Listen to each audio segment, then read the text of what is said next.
আসসালামু আলাইকুম প্রিয় দর্শক, অন্য মঞ্চের আলাপচারিতায় আপনাদের সকলকে আমন্ত্রণ জানাচ্ছি। সংকেত আসছিল গত বেশ কিছুদিন ধরে যে বাংলাদেশের ব্যাপারে মনস্থির করে ফেলেছে আমেরিকা, আর এদিক সেদিক উঁকি ঝুঁকি দেয়া নয়। বাংলাদেশে যা করার সেটা করবে ভারত। ভারতের ওপরে নির্ভরতা যে নিল আমেরিকা, এটা কোনো আচমকা নেওয়ার সিদ্ধান্ত নয়। আপনাদের হয়তো মনে আছে, গত ফেব্রুয়ারিতে হোয়াইট হাউসে নরেন্দ্র মোদীকে পাশে বসিয়ে ডোনাল্ড ট্রাম্প বলেছিলেন, বাংলাদেশের ভার আমি বন্ধু মোদীকে দিয়েছি। বলেছিলেন বটে, তবে মার্কিন প্রশাসনে বসে থাকা ডিপ স্টেটের ঘুঘুরা ট্রাম্পের কানে অন্য কিছু মন্ত্র দেয়।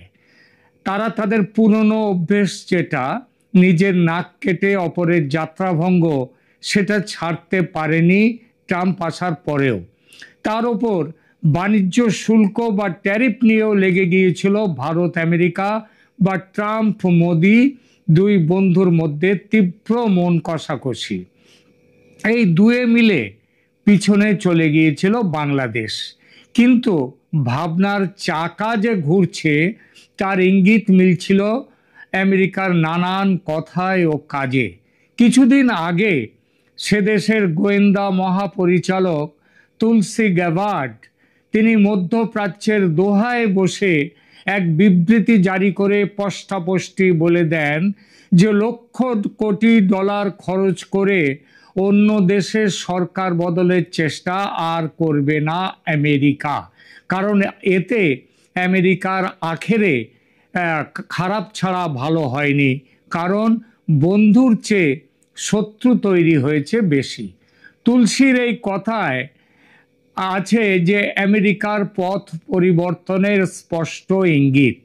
আর এটা তো জানা কথা, বাংলাদেশে গণতান্ত্রিকভাবে নির্বাচিত শেখ হাসিনা সরকারের পতন ঘটেছিল যে ষড়যন্ত্রের দরুন। সেই ষড়যন্ত্রের মূল মাথা ছিল আমেরিকা। ভুল করলে ভুল শোধরাতে হয়, সেই শুধরে নেয়ার চেষ্টা যে বাংলাদেশের ক্ষেত্রেও করবে আমেরিকা, সেটা জানাই ছিল, আর সেটাই হয়েছে এতদিনে। আমি এই বিষয়টি নিয়ে এর আগে অনেকবার বলেছি যে ভারত আমেরিকার সম্পর্ক ঠিক হয়ে যাবে এবং বাংলাদেশের ব্যাপারে ভারতের ওপরে নির্ভর করতে হবে ট্রাম্পকে, কারণ এটা ছাড়া উপায় নেই। কিভাবে ট্রাম্প প্রশাসন ভারতের হাতে বাংলাদেশের ভার তুলে দিলেন, সেই আলোচনায় যাওয়ার আগে কোন প্রেক্ষাপটে এটা ঘটলো বিবেচনায় নিয়ে ভারতকে এই দায়িত্ব তুলে দিল আমেরিকা, সেই বিষয়টি না বললে আমেরিকার এই সিদ্ধান্তের পেছনের কারণ স্পষ্ট হবে না। দেখুন, ডোনাল্ড ট্রাম্প দ্বিতীয় মেয়াদে প্রেসিডেন্ট হিসেবে নির্বাচিত হওয়ার পর থেকেই দক্ষিণ এশিয়ার মার্কিন নীতিতে বড় ধরনের পরিবর্তন আনতে শুরু করেছিলেন। এই প্রসঙ্গে উঠে আসে ভারতের প্রতি ট্রাম্পের মনোভাবের বিষয়টি এবং বিশেষ করে নরেন্দ্র মোদীর সাথে ডোনাল্ড ট্রাম্পের সম্পর্কের রসায়নটি। রাজনীতিতে ব্যক্তিগত বন্ধুত্ব বা বৈরিতার সম্পর্ক বড় কিছু অর্থ বহন করে না, এটা যেমন ঠিক, তেমনি ব্যক্তিগত স্তরের সম্পর্ক যে একেবারে মূল্যহীন তাও নয়। ব্যক্তিগত বন্ধুত্বের সম্পর্ককে আরও জমাট করে, ব্যক্তিগত বন্ধুত্বের যে সম্পর্ক সেটা দু দেশের সম্পর্ককে আরও জমাট করে। যেখানে দুজনের চিন্তার মিল ঘটে, ভাবনার মিল ঘটে, সেখানে ব্যক্তিগত সৌহার্দ্য সেই মিলকে আরও সিমেন্টিং করে দেয়। ভারতের সঙ্গে এই ব্যাপারে এক জায়গায় আসার মূলে আছে চীন সম্পর্কিত ভাবনা। আমেরিকার শত্রু এখন রাশিয়া নয়, চীন। চীনের অর্থনৈতিক, সামাজিক ও আগ্রাসী দাপট না থামাতে পারলে দুনিয়া জুড়ে আমেরিকার যে প্রভাব, সে প্রভাব আর থাকবে না। তাই চীনকে সামলানো আমেরিকার সর্বোচ্চ প্রাথমিকতা।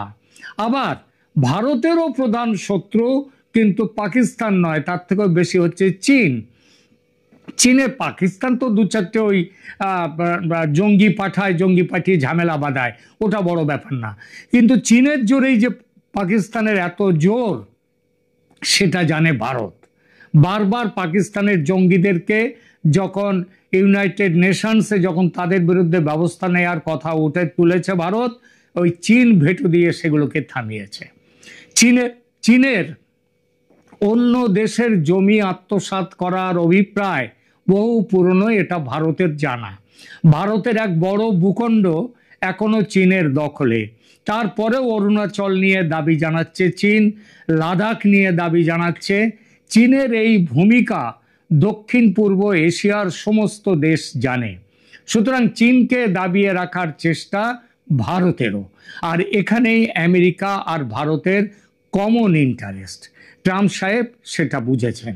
ট্রাম্প সাহেব এটা বুঝেছেন, এইটা মাথায় রেখে বুঝেছেন যে চীনকে মোকাবিলা করার জন্য ভারতকে ইন্দো প্যাসিফিক অঞ্চলের একটি গুরুত্বপূর্ণ অংশীদার হিসেবে গুরুত্ব দিতে হবে, এবং ভারতের স্বার্থকে নিজের স্বার্থ বলে না দেখলে চীন বিরোধী প্ল্যান সফল হবে না।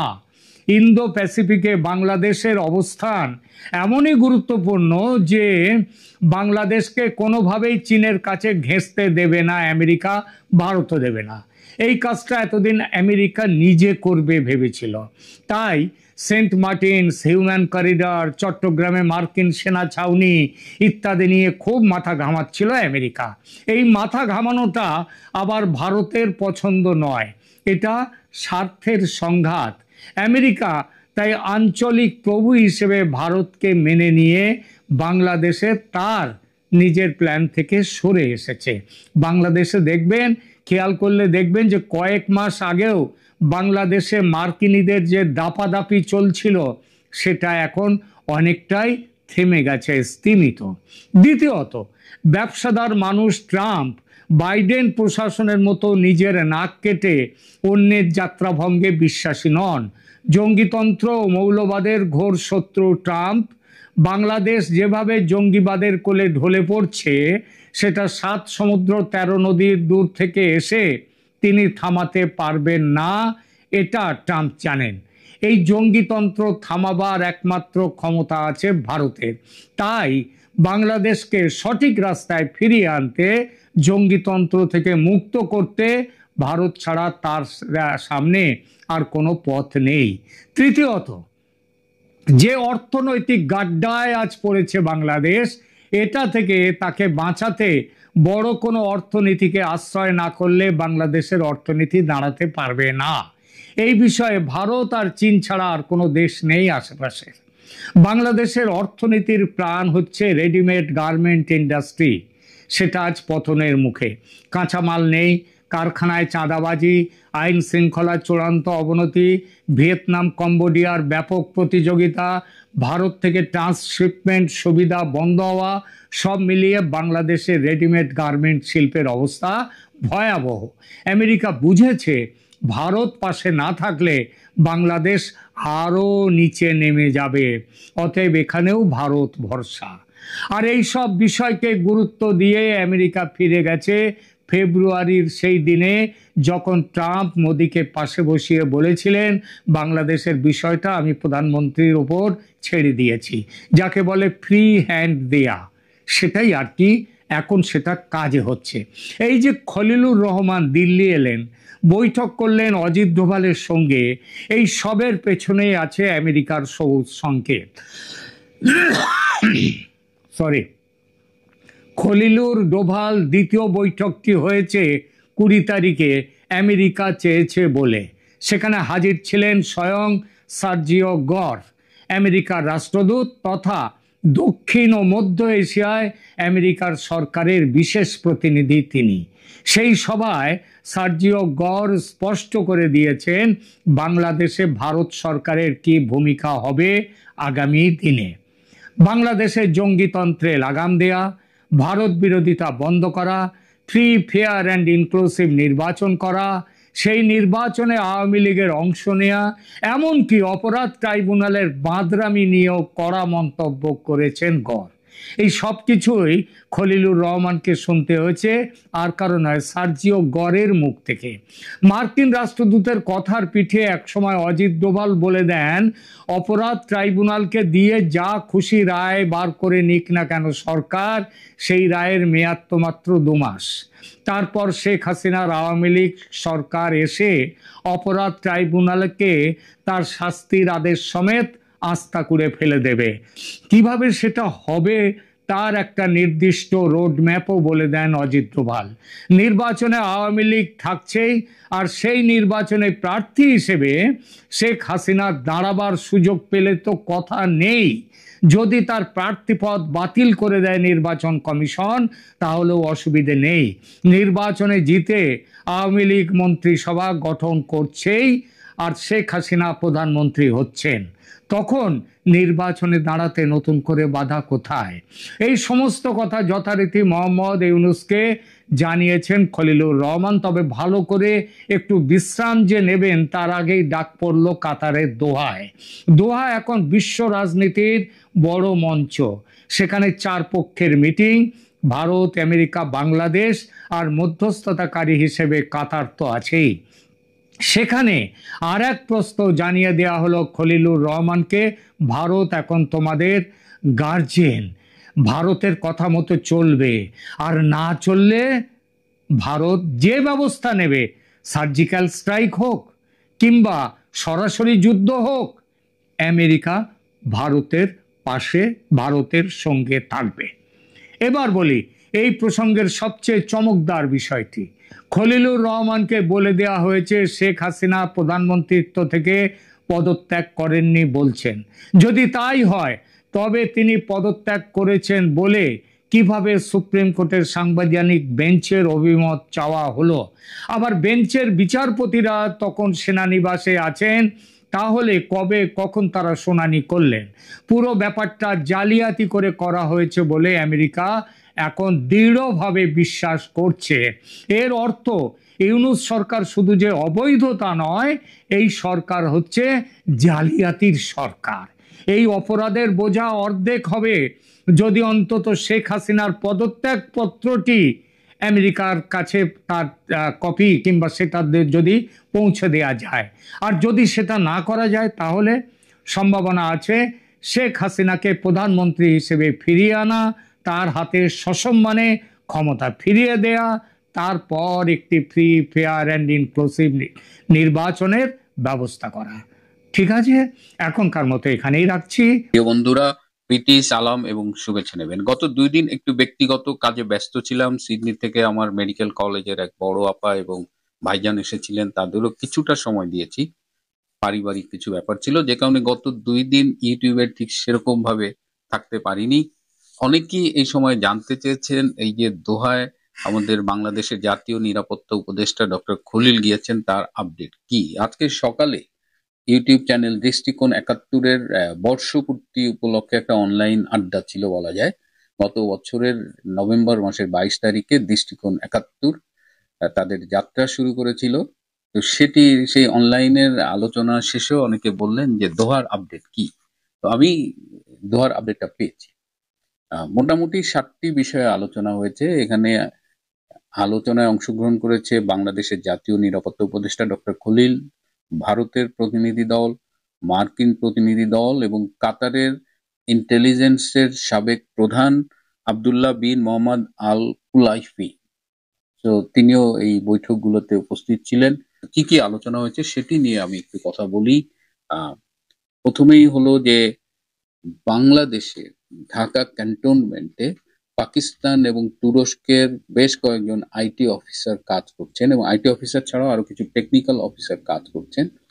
ভারতের পক্ষ থেকে বলা হয়েছে এই আইটি অফিসার এবং টেকনিক্যাল যারা কাজ করছেন তাদের 3রা ডিসেম্বরের মধ্যে বাংলাদেশ ত্যাগ করতে হবে, কারণ তারা যে কাজগুলো করছে সেটা ভারতের গোয়েন্দা তথ্য অনুযায়ী সন্দেহজনক। সুতরাং এটি একটি বিষয়। এরপরে আরো আলোচনা হয়েছে যে ইন্ডিয়ান প্রতিনিধি দল খুব স্পষ্ট করে বলেছে যে আমাদের এই সব আলোচনায় আপনারা এমন কিছু বলবেন না, শেখ হাসিনা সংক্রান্ত এমন কিছু বলবেন না যেটা আমরা একদিকে যেমন বলতে পারি না এবং যেটা শুনলে বাংলাদেশের প্রধানমন্ত্রী শেখ হাসিনা বিব্রত বোধ করেন। এটা ইন্ডিয়ান প্রতিনিধি দলের পক্ষ থেকে খুব স্পষ্ট করে বলে দেওয়া হয়েছে। ডক্টর খলিল কিন্তু একটা কথা বলেছেন যে অনওয়ার্ডস তিনি যতটা না ঢাকায় অফিস করবেন তার চেয়ে হয়তো বেশি অফিস তাকে কাতারেই করতে হতে পারে। তার মানে এই কাতারে আরো একাধিক বৈঠক হবে এবং ডিসেম্বরের প্রথম দিকেই আরো একটি বৈঠক আবার হওয়ার কথা। বাংলাদেশে তুরস্কের অ্যাক্টিভিটিস অনেক বেড়ে গেছে, এ ব্যাপারে একটা উদ্বেগ প্রকাশ করা হয় এবং তখন জাতীয় নিরাপত্তা উপদেষ্টার পক্ষ থেকে বলা হয় যে বাংলাদেশে এই যে তুরস্ককে আনা, তুরস্কের অ্যাক্টিভিটিস এর পেছনে মূল ভূমিকা পালন করেছে জামাতে ইসলামী বাংলাদেশ। এটির জন্য আসলে ইউনূস সরকারের দায় খুব একটা বেশি না, জামাতি এই প্রসেসটাকে এনহ্যান্স করেছে আর কি। আর সেনাবাহিনী, বাংলাদেশ সেনাবাহিনীর এই মুহূর্তে 12,621 জন অফিসার এবং সৈন্য মিলিয়ে তারা রংপুর ডিভিশন এবং শিলিগুড়ির কাছাকাছি লালমনিরহাট এই এরিয়ায় অবস্থান করছে, যেটি স্বাভাবিক সংখ্যার চাইতে অনেক বেশি বলে ভারতের পক্ষ থেকে উদ্বেগ প্রকাশ করা হয়েছে। এত সৈন্য সমাবেশের কারণটা কি? এবং একটা তথ্য আপনাদের জানিয়ে রাখি, বাংলাদেশ, মিয়ানমার এবং ভারত সীমান্তের যে কমন জায়গাটা আমাদের হিল ট্র্যাক্সের ওপারে, সেখানে গত 21, 23, 24, 26শে নভেম্বর এবং আজকে সকালে 29শে নভেম্বর এই 5 দিন ভারতের পক্ষ থেকে সার্জিক্যাল স্ট্রাইক করা হয়েছে এবং এ পর্যন্ত মোট 11 জন নিহত হয়েছে। সো ভারত কিন্তু বাংলাদেশের সীমানা জুড়ে একটা সামরিক প্রস্তুতি নিয়ে রেখেছে, প্লাস ওই 3 দেশের সীমান্ত এলাকায় তারা সার্জিক্যাল স্ট্রাইক করছে।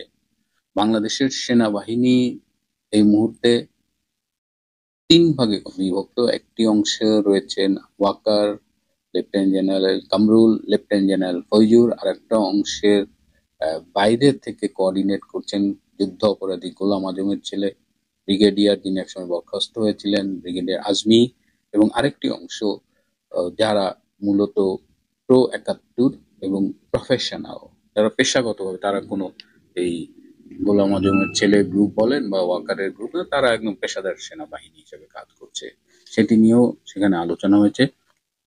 এবং একটু উদ্বেগ প্রকাশ করা হয়েছে যে এই যে মাঝে মধ্যে ডক্টর ইউনূস বিভিন্ন মিটিং টিটিং করেন, জাতীয় এই নিরাপত্তা উপদেষ্টা মিটিং করেন, এর মধ্য দিয়ে এক ধরনের সময় ক্ষেপণ করার একটা প্রবণতা ইউনূস সরকারের মধ্যে লক্ষ্য করা যাচ্ছে। সবচেয়ে গুরুত্বপূর্ণ আলোচনা হয়েছে যে ডক্টর ইউনূস চলে গেলে তার পরিবর্তে একটি সম্ভাব্য তত্ত্বাবধায়ক সরকার আসবে এবং সেই তত্ত্বাবধায়ক সরকারের গুরুত্বপূর্ণ পদে থাকবেন 3 জন। সেই 3 জনের নাম অবশ্য আমাকে বলা হয়নি, কারণ সেই নামটি প্রকাশ্যে এলে অনেক জটিলতা তৈরি হতে পারে। সব মিলিয়ে 10-15 জনের একটা কেয়ারটেকার গভর্নমেন্ট গঠনের সম্ভাব্যতা নিয়ে সেই মিটিং এ আলোচনা হয়েছে। এবং কাতারের এই বৈঠক থেকে দিল্লিতে শেখ হাসিনার কাছে ফোন করার চেষ্টা করা হয়েছিল, কিন্তু শেখ হাসিনার পক্ষ থেকে ফোনে কোনো সাড়া মেলেনি। শেখ হাসিনার পক্ষ থেকে স্পষ্টভাবে জানিয়ে দেওয়া হয়েছে যে ডক্টর ইউনূস কিংবা ডক্টর খলিল তারা আগে ঠিক করুক তারা কি চায়, কারণ তারা সকালে এক কথা বলে, দুপুরে আর এক কথা বলে, বিকেলে আর এক কথা বলে, রাত্রে আর এক কথা বলে, অর্থাৎ তাদের কথা এবং কাজে কোনো মিল নেই। এবং এই যে সময় ক্ষেপণ করা, চলে বলে কৌশলে ক্ষমতা আঁকড়ে থাকা, এই অবস্থায় শেখ হাসিনা তাদের সাথে কথা বলতে আগ্রহী হননি। এবং শেখ হাসিনার বার্তা clear, first you decide what you want to do. ভারতের পক্ষ থেকে খুব নরম গরম মেসেজ দেওয়া হয়েছে এবং এ পর্যায়ে এটাও বলা হয়েছে যে যদি বাংলাদেশ এই শান্তি প্রতিষ্ঠায়, জঙ্গিবাদ নিরসনে কাজ না করে, তাহলে ভারতের পক্ষ থেকে পরবর্তী অ্যাকশন নেওয়া হবে। এদিকে আজকে বাংলাদেশের একটি মিডিয়ায় দেখলাম তারা খবর ছেপেছে মার্কিন ভারপ্রাপ্ত রাষ্ট্রদূত প্রেস্টির সঙ্গে জাতীয় নিরাপত্তা উপদেষ্টার গুরুত্বপূর্ণ বৈঠক। অনলাইন পত্রিকা ভার্সনে বলছেন অন্তর্বর্তী সরকারের জাতীয় নিরাপত্তা উপদেষ্টা ডক্টর খলিলুর রহমানের সঙ্গে ঢাকাস্থ যুক্তরাষ্ট্রের ভারপ্রাপ্ত রাষ্ট্রদূত charge d' affaires Tracey Ann জ্যাকবসনের ঘণ্টাব্যাপী গুরুত্বপূর্ণ বৈঠক হয়েছে শনিবার সকাল 10টা থেকে 11টা পর্যন্ত রাজধানীর মিন্টো রোডের 33 নম্বর সরকারি বাসভবনে। ঘণ্টাব্যাপী এই বৈঠক হয়। সংশ্লিষ্ট সূত্র কালবেলাকে বিষয়টি নিশ্চিত করেছে। সূত্র জানায় জাতীয় নিরাপত্তা উপদেষ্টা ডক্টর খলিলুর রহমান ভারত সফরের আলোচ্য বিষয় আসন্ন জাতীয় সংসদ নির্বাচনের সার্বিক পরিস্থিতি বিষয় এবং আদালতের দণ্ডপ্রাপ্তদের ভারত থেকে ফেরত আনার বিষয়ে আলোচনা হয়েছে। এছাড়া দুই দেশের মধ্যে কৌশলগত সম্পর্ক জোরদারকরণ ও আঞ্চলিক নিরাপত্তা পরিস্থিতি নিয়েও বিস্তারিত আলোচনা হয়েছে। এই বিষয়টি নিয়ে আমি একটু খোঁজ নিয়েছি। এখানে বলেছে ৩৩ নম্বর সরকারি বাসভবনে। কার সরকারি বাসভবন? ডক্টর খলিলুর রহমানের বাসা কি মিন্টো রোডে? ডক্টর খলিলুর রহমান ইস্কাটনে থাকেন। সুতরাং আমি জানি না, আমি অস্ট্রেলিয়া থেকে জানি ডক্টর খলিল ইস্কাটনে থাকেন, কিন্তু ঢাকার মিডিয়া জানে না যে ৩৩ নম্বর মিন্টো রোডের সরকারি বাসভবনটা ডক্টর খলিলের না। যদিও তারা লিখছে সরকারি বাসভবন, এবং নিউজ পড়ে মনে হচ্ছে এটা তারা মিন করেছেন ডক্টর খলিলের বাসভবন। এখানে আলোচনার যে মনের মাধুরী মিশিয়ে তারা বলেছেন এই আলোচনা হয়েছে, আসলে তাদের মধ্যে আজকে কোনো বৈঠক হয়নি। ডক্টর খলিল এবং ট্রেসিয়ান জ্যাকবসনের মধ্যে টেলিফোনে আলাপ হয়েছে। টেলিফোনে আলাপ হয়েছে মূলত নিরাপত্তা ইস্যু নিয়ে, এবং কিছু বিষয়ে অস্পষ্টতা ছিল, সেই বিষয়গুলো ক্লারিফাই করা হয়েছে। সেখানে দণ্ডপ্রাপ্তদের ভারত থেকে ফিরিয়ে আনা, বা আরো স্পেসিফিক্যালি বললে শেখ হাসিনা কিংবা আসাদুজ্জামান কামালকে ফিরিয়ে আনার ব্যাপারে কোনো আলোচনা হয়নি। আমি খুব অবাক হয়েছি যে বাংলাদেশের মিডিয়া আজকাল কি পরিমাণ বাঙ্গি চাষ করতেছে, যে যখনই যে কোনো মিটিং হোক তারা একেবারে অবধারিতভাবে মিথ্যাচার করছে। এটি সাংবাদিকতার প্রতি আসলেই খুব অপমান। এবং অনেকেই আজকাল মনে করছে যে ঢাকা আর নিরাপদ শহর নেই, তো ঢাকার নিরাপত্তা নিয়ে উদ্বেগ, সেটি নিয়েই ডক্টর খলিল এবং ট্রেসিয়ান জ্যাকবসনের মধ্যে আলোচনা হয়েছে। এবং আজকে সন্ধ্যায় অথবা কালকে ট্রেসিয়ান জ্যাকবসন প্রধান উপদেষ্টা ডক্টর ইউনূসের সাথে দেখা করতে পারেন, একটা সম্ভাবনা আছে। প্রিয় বন্ধুরা, কাতার বৈঠক থেকে আমরা একদম স্পেসিফিক কোনো কনক্লুশন পাইনি। কাতার বৈঠকটি যেটি ধারণা করছি যে আরো চলবে, এবং বাংলাদেশের পরিবর্তনের বিষয়টা, এবং ঢাকা ওই যে বললাম নিরাপত্তাহীনতার শহর কেন হচ্ছে, কারণ এই ঢাকায় ওয়েস্টিনে একজন মার্কিন আন্ডারকভার কর্মকর্তা, তাকে হোটেল রুমে মৃত পাওয়া গেছে। আমরা ধারণা করছি তাকে হত্যা করা হতে পারে, এবং আরো অনেক আন্ডারকভার লোকজনকে হত্যা করা হয়েছে, যে কারণে ঢাকার নিরাপত্তা নিয়ে প্রশ্ন উঠেছে। প্রিয় বন্ধুরা, আজ এ পর্যন্তই। কাতারের দিকে নজর রাখতে হবে। কাতারেই হয়তো বাংলাদেশের অনেক কিছু ফাইনালি ফর্মুলেট হবে। আর ট্রেসিয়ান জ্যাকবসন এখন কিন্তু তার শেষ দিনগুলোতে আছে। সো ট্রেসিয়ান জ্যাকবসন নতুন করে আলাপ করবে এবং শেখ হাসিনার ফেরার ব্যাপারে আলাপ করবে, কিংবা ডক্টর খলিল ভারতে কি আলোচনা করলো সেটার জন্য ট্রেসির সাথে কথা বলবে, সেই অবস্থাটা নেই। বাংলাদেশের পরিস্থিতি যে বদলাচ্ছে, এই পরিবর্তনটাকে আমাদের অ্যাকসেপ্ট করতে হবে, সেটা আমাদের পক্ষে যাক আর না যাক। প্রিয় বন্ধুরা, আজ এ পর্যন্তই। ভালো থাকবেন, সুস্থ থাকবেন, তার চেয়েও জরুরি